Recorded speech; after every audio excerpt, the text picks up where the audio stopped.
Bien, chiquillos, buenas tardes a todos y todos los que se han conectado hoy día en este bloque de la tarde para una nueva sesión de pruebas de competencia lectoras de la asignatura de Lengua y Comunicación. Miss, ¿puedes saludar también? Hola chiquillos, buenas tardes. Me alegra, ¿cierto? Como les dije al principio, aquí ver puros cracks conectados, puras máquinas, así que nada, pues que sea agradable el trabajo del día de hoy y aprovechen, como les digo y como les decía igual, señalaba al principio, confíen en ustedes, no tengan miedo y esto no es el fin del mundo, así que confíen en ustedes, sus habilidades. Muchas gracias. Bien, chiquillo, antes de iniciar toda la clase, Matías me comentaba que ya tuvieron la oportunidad algunos de ver el ensayo o la publicación oficial del DEMRE con las cantidades de preguntas determinadas, ¿cierto? Incluyendo también todos los tipos de texto. Era lo esperable, ¿ya? Era lo esperable que hubiesen textos de narrativo, dramático, ¿cierto? De los medios masivos de comunicación, tal como se venía, como lo habíamos expuesto en clases anteriores. Así que no es sorpresa el tipo de texto. Ahora el tipo de preguntas no me he detenido a analizarlas cada una, yo creo que pronto lo voy a hacer y también traer algunas conclusiones para la próxima sesión de esta clase o de este encuentro virtual. Así que esa es la primera parte. En esta sesión nosotros vamos a ver dos objetivos. El primer objetivo tiene que ver con profundizar en la comprensión del uso del destacador. Recordemos que hasta el año pasado y este año también se incluye el tema de que ustedes para la evaluación van a poder llevar tanto una botella con agua como también un destacador y aparte los lápices de grafito. Entonces, si vamos a tener esa herramienta del destacador, es importante saber utilizarla también. Y luego, aplicar estrategia de competencia lectora en textos narrativos. Es decir, vamos a ocupar estas dos estrategias, tanto el uso del destacador y aplicar la estrategia utilizando el uso del destacador y además el texto narrativo. Así que eso es lo que vamos a hacer en este encuentro virtual. Antes de iniciar, hay una pequeña actividad. Si ustedes van a la parte superior, aparece un lapicito donde dice anotar. Ahí ustedes pueden dejar registro, ¿cierto? Pueden rayar la diapositiva. Y la idea es que ocupemos esa herramienta hoy día para poder rayar, por ejemplo, en esta imagen. Tenemos que encontrar las 8 diferencias. A ver si ustedes también me pueden ayudar desde allá. Ahí están rayando. Aníbal ya encontró una. La Mil Lucía encontró otra, ¿cierto? Profe, no cacho cómo rayar. Arriba. Mira, en la parte superior Yo tampoco. o la parte inferior dice anotar. Hay un lapicito. Profe, no me sale nada. Miss, ¿Verdad? Miss, ¿usted cómo lo ve allá? Pero tienen que poner ver opciones, ahí sale anotar. Sí, arriba donde dice, usted está viendo la pantalla de, en este caso, al Mr. Evan Moll, dice ver opciones, apretan el link, ¿cierto? La flechita que está hacia abajo y dice anotar. No sé si la alcanzan a ver ahora. Ah, ya caché, ya caché. En Ya. opciones, ver opciones arriba, anotar. Y ahí les va a salir la flechita para anotar. Ya. A ver, ¿cuántas diferencias tenemos? 1, 2, 3, 4, 5, 6, 7. ¿Falta una? ¿O no? ¿O están todas? Ah, no, hay una que falta. Y ahí está, Mister, ¿cierto? ¿esa era la que La faltaba? Miss Lucía. Sí. Ah, sí, sí lo vi. Perfecto. Ya. Bien, entonces, esta actividad introductoria era para que empecemos a ocupar esta herramienta de hacer anotaciones, ¿ya? No necesariamente y de manera exclusiva sirve para hacer dibujos obscenos en una presentación, sino que también le podemos dar un uso pedagógico a esta herramienta que es de anotar o de destacar. Así que teniendo estas anotaciones, ustedes se dieron cuenta y fueron capaces ya de ocupar esta herramienta en esta imagen, ¿cierto? Identificando las 8 diferencias, que era la silla, ¿cierto? Ahí atrás la cantidad de cuadernos, o de lo mismo pasaba acá. Entonces, todos esos elementos ustedes ya los pudieron identificar en base a la herramienta mencionada, a la herramienta de anotación. Vamos a borrar todo esto entonces, todas sus anotaciones, y vamos a adentrarnos a la clase. Creo que esas son todas. Bien. Hay que tener presente que cuando nosotros destacamos, lo podemos hacer en diferentes textos. Para la prueba de transición universitaria, ustedes van a encontrarse textos de carácter narrativo, textos de carácter dramático, textos de los medios masivos de comunicación y texto expositivo argumentativo, la mezcla, ¿cierto? Y eso fue lo mismo que ustedes pudieron encontrar, lo que ya ojearon, el ensayo o el modelo de ensayo, el modelo de prueba publicado hoy día del DEMRE. Así que estos son los 4 tipos de texto que nosotros podemos encontrar, y obviamente si nos enfrentamos a cada uno de estos textos, los énfasis en la lectura van a ser distintos. Por ejemplo, no vamos a buscar el conflicto en un texto expositivo argumentativo. Ahí lo que tenemos que buscar son las tesis, los argumentos, por ejemplo. En los textos de los medios masivos de comunicación, identificar propósito, la intención, la evidencia que se entrega, y así. En cada uno de los textos tenemos que orientar nuestra comprensión lectora hacia descubrir ciertos elementos que nos pueden eventualmente llegar a preguntar. Así que por lo mismo es importante saber qué destacar. Y más allá, qué destacar, cómo destacar. Acá yo tengo un ejemplo. En este caso, esta imagen ustedes saben dónde está publicada. El tema es lo que tenemos que destacar, es decir, de qué se trata. En este caso tenemos un texto acá al ladito y esto también nos entrega una herramienta para poder destacar. La idea principal por párrafo, ¿ya? Por párrafo, y la idea es destacar conceptos, en la medida que se pueda destacar solo conceptos y no oraciones completas. Y lo mismo, creer o imaginar que nosotros vamos a hacer un esquema en base al destacado. En este caso, si nosotros leemos este texto, podríamos destacar algunas cosas. Señor director, ya sabemos que es un texto expositivo argumentativo, es una carta al director, entonces vamos a identificar ciertos elementos previos o tenemos una predisposición para leer. Habla el tema de la experimentación in vivo. ¿Qué es? Entonces, obviamente tenemos la definición. Entonces tenemos el uso y listo. Tenemos la definición, que puede ser para propósito médico. Y ahí sale químico, aeronáutico, biológico. Ya lo vamos a leer entero mejor. Dice, la experimentación en vivo es el uso de animales en experimentos científicos con propósitos médicos, químicos, aeronáuticos y biológicos. Se calcula que cada año son utilizados entre 50 y 100 millones de animales vertebrados. De invertebrados no se tiene cuenta, pero sí de los ratones, que ronda los 80 millones. Entonces, en este texto habla de la experimentación en vivo, el uso que tiene y la cantidad. Entonces, la utilización, ¿cierto? Tanto de los vertebrados como de los invertebrados. Eso es lo que nosotros tenemos en este párrafo. Pasamos al segundo párrafo. Si bien es cierto que beneficia ampliamente los estudios anteriormente mencionados, resulta muy perjudicial para los animales que son usados para pruebas de sustancias químicas, que pueden producirle gran dolor, al igual que los que son o fueron utilizados en campañas espaciales, etc. Para colmo, los investigadores no se hacen cargo de su cometido y resuelven sacrificar a la gran mayoría de ellos. Entonces, en este texto tenemos, o en este párrafo, tenemos 2 elementos. Los beneficios y lo malo, ¿cierto? Lo bueno y lo malo. Ya ahí tenemos, de eso habla todo el párrafo. Y luego, al final, nos queda, entonces, si somos un siglo XXI en el que hay tanto desarrollo, ¿por qué no desarrollamos la conciencia? ¿Es que acaso el humano es antónimo de empatía? Le dejo la duda. Entonces tenemos una pregunta que habla acerca del desarrollo de la conciencia. Eso es lo que ustedes deberían destacar en este texto, ¿ya? Si se dan cuenta, no hay más que destacar. Destacamos algunos conceptos y a partir de la lectura ya podemos hacer una esquemita al lado, ¿cierto? Diciendo qué es lo que se habla o de qué se trata ese párrafo. Tenemos el propósito y la cantidad. En este caso tenemos los beneficios y la parte mala, ¿cierto? Donde tenemos un énfasis del uso de animales. El énfasis está puesto, obviamente, en la parte negativa del uso de los animales en la experimentación.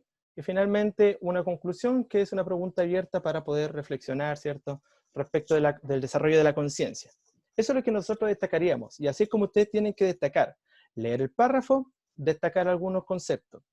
Por lo mismo, cuando ustedes estén realizándolo de manera digital, que como estamos teniendo estos encuentros virtuales, ustedes pueden ir haciéndolo a partir de la herramienta que también nos entrega tanto el Office, tanto también el PowerPoint en este caso, y también estas reuniones Zoom, que nos permiten a nosotros ir rayando, ir tomando apuntes.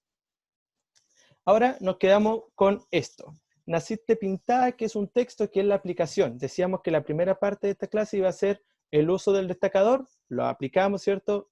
En este caso, en un texto de los medios masivos de comunicación, guión también con un texto expositivo argumentativo, ¿cierto? Que aquí se mezcla. El componente es expositivo argumentativo, pero lo podemos hallar también en los medios masivos de comunicación, como podría ser un diario. Así que aquí tenemos una mezcla de 2 tipos de texto. Lo aplicamos ahí, ¿cierto? Destacamos el tema, de qué se trata, destacamos las ideas principales por párrafo y destacamos solo palabras o conceptos. Y con esto nosotros podríamos hacer un esquema, si tomamos todos esos conceptos. Si lo tenemos que aplicar en este texto, lo voy a dejar un par de minutitos y luego vamos a responder un par de preguntas. Así que voy a dejarle pausa a esto y posteriormente lo vamos a retomar. Voy a dejar, yo creo que con 3 minutos, quien quiera aventurarse a destacar, tiene la opción de hacerlo, están habilitados para que ustedes puedan rayar esto. Así que ahí lo dejo para que lo vayan destacando, si que alguien así lo estima. Ya, entonces voy a pedir, ¿cierto?, a alguien que me acompañe con la lectura y le voy a pedir a la señorita Leticia Arreagada que me acompañe, ¿cierto?, con un poquito la lectura y de ahí vamos a ir avanzando igual con otros compañeros. Leti, active su micrófono. ¿Hasta dónde leo? El primer párrafo y luego que vamos a cambiar. Ahí donde dice habló de él, hasta ahí. Ya. Me crié en el seno de puras mujeres, mi abuela, mi madre y ahora mi hija. Pero antes estaba mi bisabuela, que fue contada por mi abuela, que era contada por mi madre. De chiquita aprendí a ganarme mi pan y eso me hizo independiente. No conocí la imagen de un hombre dentro de la casa, solo el retrato que hizo mi madre de mi abuela y del abuelo. Cuenta de la abuela que el abuelo se fue un día y no volvió a ver más. No lo volvió a ver más. Dicen que era un bohemio, como se dice, la oveja negra, que llegó al campo a pata pelá, y como los vieron conversando, el bisabuelo lo visitó. Le compró zapatos y los casaron. Así se hacía en esos tiempos. Después se fue como vino y nunca más se habló de él. Muchas gracias, Leti. Continúe Cristian Gallardo, por favor. Active su micrófono. La abuelita más antigua, la mamá de mi abuela, se casó con un hombre grande y tuvieron 13 hijos. A todos les pusieron nombres sagrados: Samuel, Pedro, Jesús. Y la abuelita los defendía del abuelo cuando él los amarraba y les pegaba con caños encendidos. La gente murmuraba que era malo y le pusieron el carne amarga. Un día vino a comprar a Santiago y nunca regresó a su pueblo. Dicen que lo mataron. Desde ese día, la abuela Catalina nunca más se levantó de la cama, quedando tullida. Y mi madre Jesusa cuenta que lloraba de hambre, cuando en Chile estuvieron muy mal las cosas por los años 30. Muy bien, muchas gracias. Gracias. Bien, eso es lo que ustedes deberían destacar, chiquillos, más o menos, ¿ya? Ya tenemos de qué se trata el texto y con todo lo destacado podemos armar la historia. La persona se creó con puras mujeres, la abuela era considerada como su madre, eso es lo que dice ahí. Luego el abuelo se fue porque era bohemio, luego el bisabuelo los visitó, ¿cierto? Y los casó, y así se hacía en esos tiempos. Entonces ya tenemos el antecedente del contexto más o menos, sabemos que no estamos en un tiempo actual. Luego, la abuela más antigua, lo mismo, se casó con un hombre, a los hijos le puso un nombre sagrado, el abuelo era malo, y nunca regresó, es decir, también se fue, y la abuela Catalina después de eso quedó tullida y que lo pasaron mal para los años 30. Con todo esto destacadito, nosotros podemos hacer un resumen de ese texto. Si se dan cuenta después que uno lo tenga que leer nuevamente, nos vamos a recordar de lo que leímos porque tenemos destacado lo más importante. Si vamos a las preguntas que pueden aparecer en torno a este texto, podríamos hacer 4 tipos de preguntas, y esa es la que vamos a resolver ahora. Primero, el texto anterior está escrito en una forma. Para responder esa pregunta, tenemos que quedarnos con una visión global de esto. ¿En qué forma? Y ahí tenemos alternativas.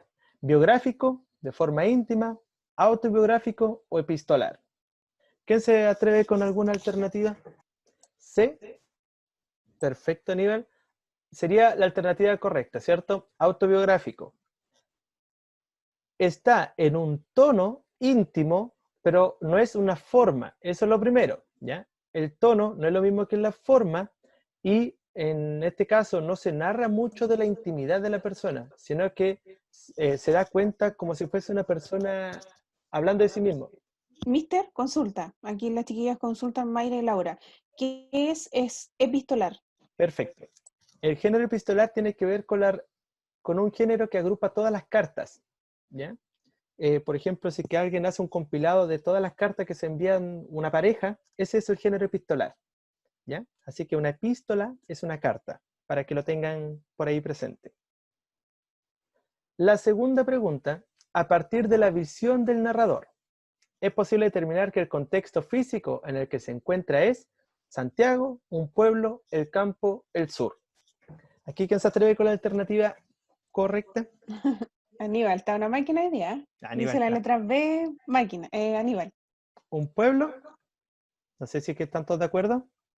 Y Matías ahí no está de acuerdo y él señala que es la C, lo mismo que Constanza Carrillo. Sí. Y la Leti también dice C. Aquí hay una disputa acá. ¿Tendremos que volver al texto? Pasamos por alto un pequeño detalle. La forma está contada, y por eso yo hice la pregunta con ese distractor, ¿cierto? Sabía que esto lo podía conducir a esa alternativa, pero miren acá. Vino. Un día vino a comprar a Santiago. Entonces, ¿desde qué lugar está la posición del narrador? Esa era la pregunta. Esa era la pregunta. A partir de la visión del narrador, el narrador está en Santiago.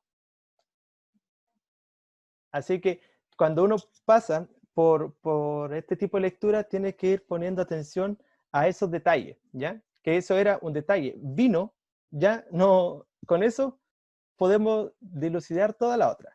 Podríamos decir que es de un pueblo, podríamos decir del campo, podríamos decir que es del sur, pero ese pequeño detalle nos descarta las otras tres. Así que, ojo con la lectura tan rápida, porque a veces una palabra nos conduce a una alternativa correcta. Pasamos a la siguiente, y disculpen que la diapositiva esté tan rayada, pero quedó así, de ahí un ratito lo borraré. A partir de las acciones del bisabuelo, el bisabuelo, es posible inferir que las creencias y el modo de vida a la luz de hoy eran patriarcal, popular, liberal, violenta. ¿Cuál pueden ser?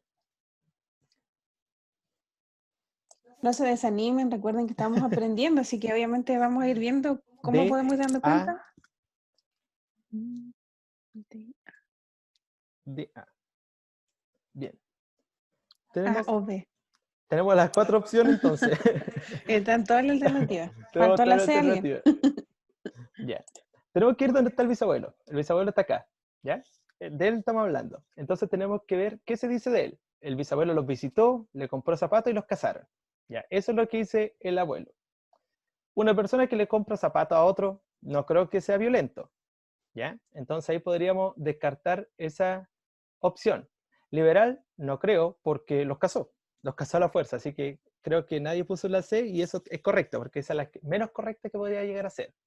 Costumbres populares, podría ser, pero mayormente es patriarcal. Recordemos que patriarcal viene de padre, y son los padres los que toman la decisión en este caso. En este caso, el hombre o la figura paterna que estaba en el hogar, que sería el bisabuelo. El bisabuelo es el padre y casó. Entonces, la estructura es patriarcal. Entonces, en este caso, la acción del bisabuelo era patriarcal. ¿Ya? Ahí sí están Connie Carrillo muy bien, Leticia, Javier Aros, excelente. Ahí le dieron la alternativa correcta. Y nos queda una última alternativa. Son 4 preguntitas que iba a trabajar en esta sesión.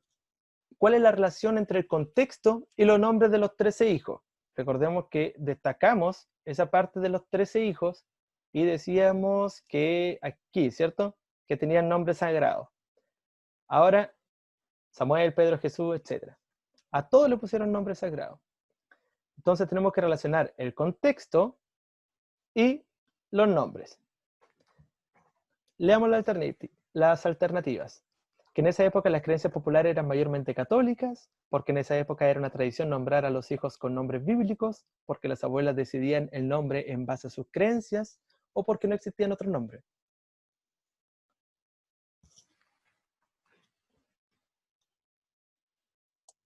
Señala Javiera y Matías la letra A. ¿La A? Sí. Ya. Veamos si es que no hay ninguna otra opción.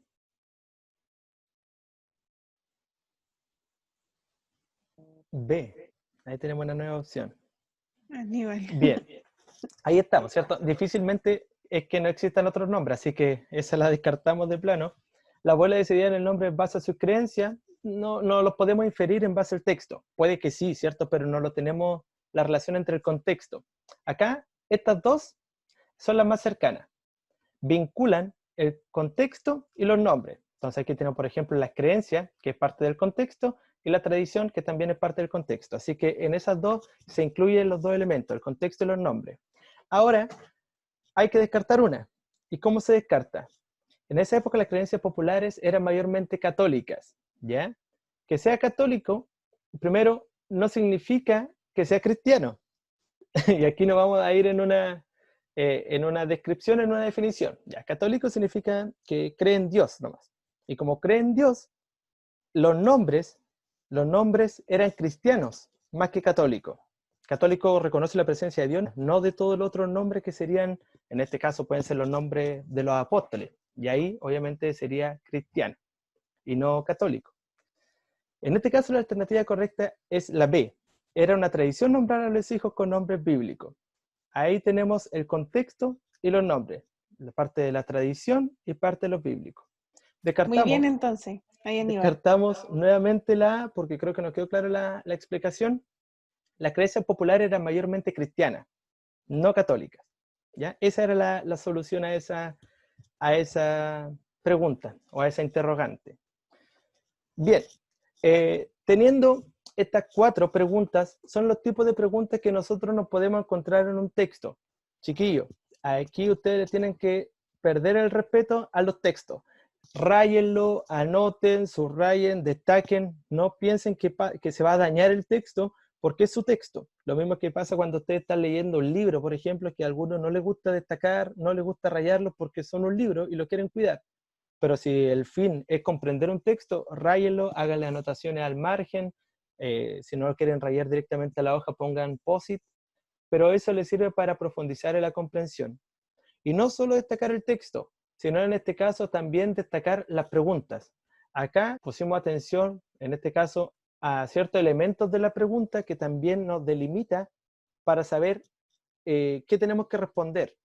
En este caso, por ejemplo, aquí tenemos que 2 elementos, el contexto y los nombres. Entonces tenemos que vincular 2 elementos y es importante entender la pregunta porque si no entendemos la pregunta difícilmente vamos a poder responder, difícilmente vamos a poder encontrar la respuesta correcta. Así que es importante también entender qué es lo que se me pregunta y si es necesario destacar alguna parte ahí, lo tienen que hacer. No sé si queda alguna duda, chiquillos, respecto a estas 4 preguntas. Gracias, Laura, ¿cierto? Muy bien, pero eso tiene que ver con el conocimiento del mundo. Y lo que dice Laura está correcto, lo que dice está correcto, pero tenemos que relacionarlo en base al texto, ¿ya? Sí, tenemos que inferir en base al texto. De hecho, la comprensión lectora o la competencia lectora no se basa mucho en los conocimientos previos porque dictaría mucho los resultados de uno de otro. Por ejemplo, mis conocimientos previos son distintos a los que tiene otra persona, a los que tiene otro profesor, a los que tiene un estudiante. Por tanto, si basamos la comprensión en esos conocimientos previos, van a dictar mucho los resultados. A algunos le va a ir bien porque tiene un acervo cultural distinto y a otros le va a ir mal. Y la idea es que se elimine el sesgo en este tipo de instrumentos. Por eso dice que solo hay que basarse en lo que dice el texto, a partir de la inferencia, a partir de las relaciones que uno puede establecer en el texto. Bien, si no quedan más dudas, chiquillos, dejo espacio, voy a borrar esto, dejo espacio también para las dudas o sugerencias para la próxima clase. Recordemos que ustedes son los que deciden qué hacemos en las clases, y así hemos funcionado bastante bien, así que si que alguien quiere incluir algo, lo podemos hacer. Podemos resolver, por ejemplo, algunas preguntas del DEMRE, analizar aquel ensayo, o bien algún otro tipo de texto, en este caso fue texto narrativo, podemos seguir avanzando hacia los textos dramáticos o hacia otros tipos de textos. Decían ustedes, yo estoy a su servicio, chiquillos. La pregunta del DEMRE dice, Connie Carrillo. ¿Sí? Apoya a la Connie, podríamos analizar. Perfecto, eso, ya. Bien, nos quedamos con eso entonces, pues, chiquillos. Vamos a sacar algunos textos. De hecho, así como tarea, yo le voy a decir cuál texto vamos a analizar. Yo creo que vamos en el mismo orden. Leemos el primer texto y lo destacamos y hacemos todo el proceso que uno debería hacer para poder comprender de mejor forma y de manera más fácil el texto. Así que eso es lo que dejamos para la próxima clase. Agradezco que se hayan podido conectar, chiquillos. Muchas gracias por su participación, por su interacción. Hace que uno no se sienta tan solo en esta clase, ¿cierto? Aunque me raye la diapositiva, uno lo siente un poquito más cercano. Que estén bien, chiquillos, cuídense, nos vemos mañana. Chao, profe. Cuídense, un abrazo. Nos Chao, vemos, que chao. estén bien. Chao, chiquillos. Chao, Profe, Chao, nos vemos. muchas gracias. Que estén bien. Puras máquinas, ¿no? Chao, profe, Ya, chao. chao. Chao, la Connie. Ya, Chao, chao. chao. Chao, chao. Chao, chao.